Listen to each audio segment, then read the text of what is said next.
Welcome to Focus Me This Week podcast. Take a quick look at your life as it is right now.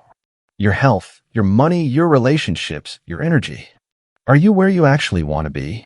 And if the honest answer is, not really, a lot of people jump straight to I'm lazy or I just don't have enough willpower. Exactly. But today we're flipping that idea.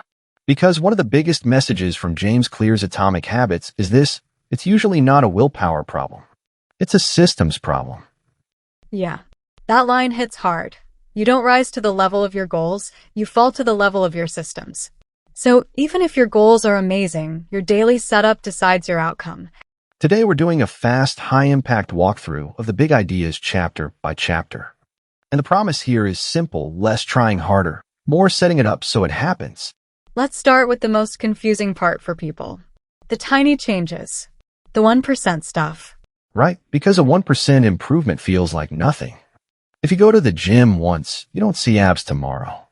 If you read 10 pages tonight, you don't wake up suddenly brilliant. So people quit. They go, this isn't working, and they bounce back to the old routine. But the whole point is that habits don't pay off in a straight line. They pay off like compound interest. A little improvement, repeated, stacks up. And the scary version is also true. Tiny declines, repeated, shrink your progress down fast. So your job isn't to transform overnight. It's to set a direction and keep nudging it daily. Which brings us to Chapter 1, the surprising power of atomic habits. Clear's argument is that we're obsessed with big breakthrough moments, but real change is usually the result of small actions done consistently. Atomic like atoms, right? Tiny units that build something massive. Exactly. And here's a key perspective shift. Don't judge yourself by today's results. Judge by your trajectory. Because results are delayed. They're basically the report card of your previous habits. That's comforting, honestly. If you're not seeing progress yet, it doesn't always mean you're failing. It might mean you're early. Chapter 2 goes even deeper: habits and identity. And this is where most resolutions fall apart. Because people try to change the outcome, not the person. Yes. Outcome-based goals sound like, I want to lose 20 pounds, or I want to read more books. Identity-based change sounds like, I'm the kind of person who doesn't miss workouts, or I'm a reader. And then every small action becomes like a vote. Each time you read a few pages, you're casting a vote for, I'm a reader. That's the magic. Motivation gets stronger when the habit feels like you. When it's part of your identity, you're not forcing it as much.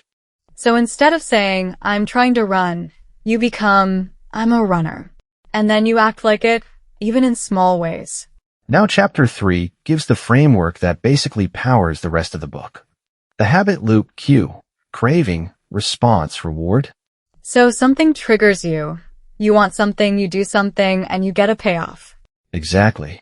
And Clear turns that loop into the 4 laws of behavior change.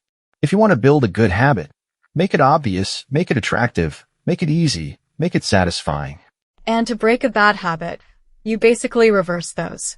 Make it invisible, unattractive, hard, and unsatisfying. Let's get practical with law number 1. Make it obvious. This is chapters 4 through 7, and it's about awareness and environment. This is where people realize they're running on autopilot half the day. Totally.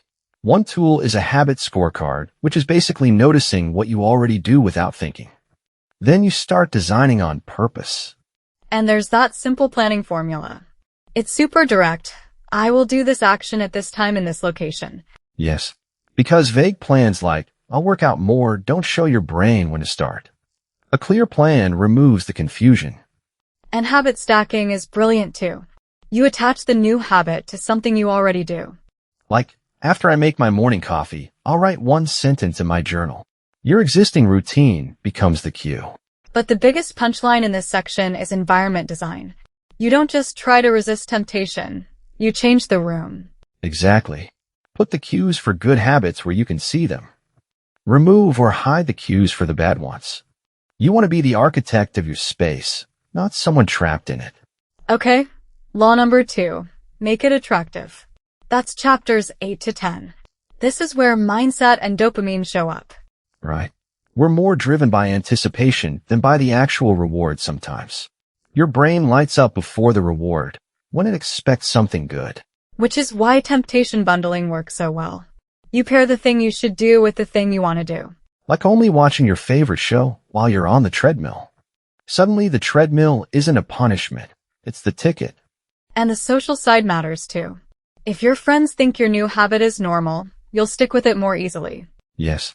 If you want a behavior to last, join a culture where that behavior is standard. It's way easier to be consistent when you're not fighting your social environment. There's also a mindset reframe I love. Instead of I have to, you switch to I get to. That sounds small, but it changes the emotional tone. I get to walk today feels like opportunity, not obligation. Law number 3. Make it easy. Chapters 11 through 14. This is where people stop overplanning and start doing.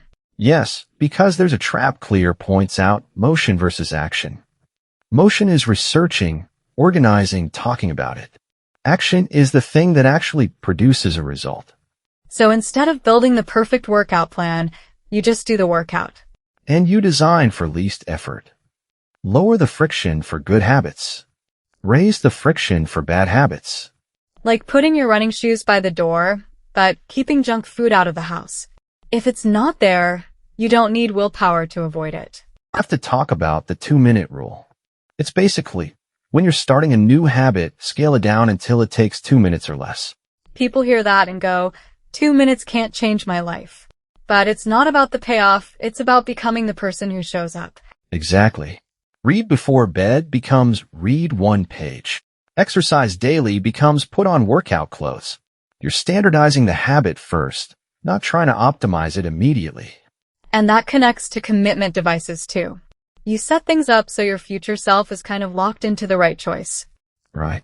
Pre-decide, automate, remove options.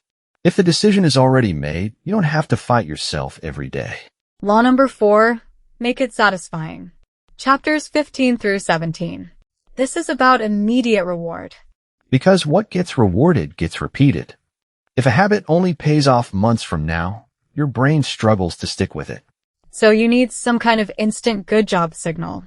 Habit tracking helps with that. A visual streak, a checkbox, a counter mark. It sounds simple, but it creates a small, immediate sense of progress. And then there's the rule. Never miss twice. Yes. Missing once is life. Missing twice is the beginning of a new habit, and usually the wrong one. So if you slip, the goal is a quick return, not guilt. Accountability is in here too, right? Like making the cost of quitting immediate. Exactly. An accountability partner, or even a habit contract, creates consequences now, not later.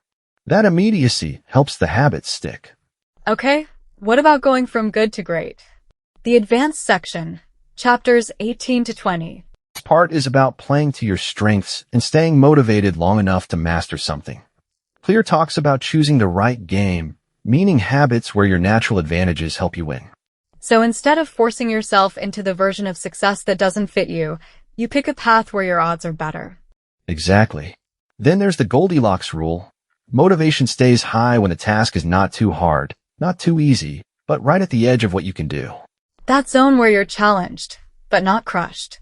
And the final truth, boredom is part of success. The pros keep going when it's dull. They're not relying on excitement. They rely on systems, and they keep refining through practice and reflection. That's such a refreshing angle, because it makes discipline feel normal, not heroic. So let's wrap it up.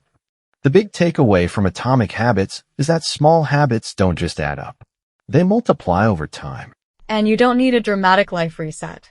You don't need to wait for motivation to strike.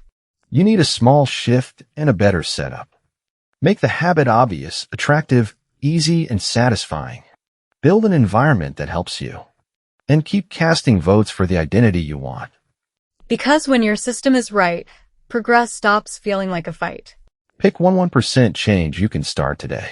Just one. And let it compound. Thanks for listening, Focus Me.